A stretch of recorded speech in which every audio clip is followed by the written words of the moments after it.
আগামী বছরের ফেব্রুয়ারির জাতীয় সংসদ নির্বাচন এবার পেতে পারে ভিন্ন এক মাত্রা। অন্তর্বর্তী সরকার চাইছে একই দিনে অনুষ্ঠিত হোক জাতীয় নির্বাচন ও গণভোট।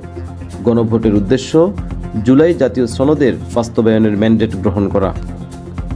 সরকারের নীতিগত এই সিদ্ধান্ত জানানো হয়েছে জাতীয় ঐকমত্য কমিশনের মাধ্যমে, যেখানে অংশ নিয়েছে 30টি রাজনৈতিক দল।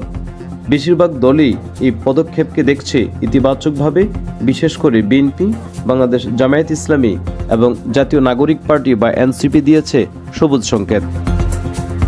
তবে শুরুতে বিএনপি কিছু দ্বিমত থাকলেও পরবর্তীতে সরকারের বার্তা এবং আলোচনার পর তারা শেষ পর্যন্ত ঐকমত্যে পৌঁছায়। বাংলাদেশ জামায়াত ইসলামী এবং এনসিপি বলছে, জুলাই সনদের আইনি ভিত্তি দিতে গণভোট অবশ্যই গ্রহণযোগ্য উপায়। আর বিএনপির স্থায়ী কমিটির সদস্য সালাউদ্দিন আহমেদ জানান, জনগণ যদি হাঁ বলে তাহলে পরবর্তী সংসদ বাধ্য থাকবে সনদ বাস্তবায়নে। অধ্যাপক আলী রিয়াজের ভাষায়, এটি জাতীয় সনদ বাস্তবায়নের পথে রাজনৈতিক দলগুলোর প্রথম ঐকমত্যের পদক্ষেপ। গণভোটে সাধারণ ভোটের পাশাপাশি থাকবে আলাদা ব্যালট, যেখানে জনগণ জানাবে তাদের মত, জুলাই জাতীয় সনদ হ্যাঁ নাকি না।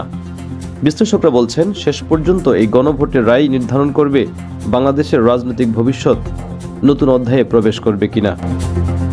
রাকিব হোসেন মিলন, আজকের টাইমস।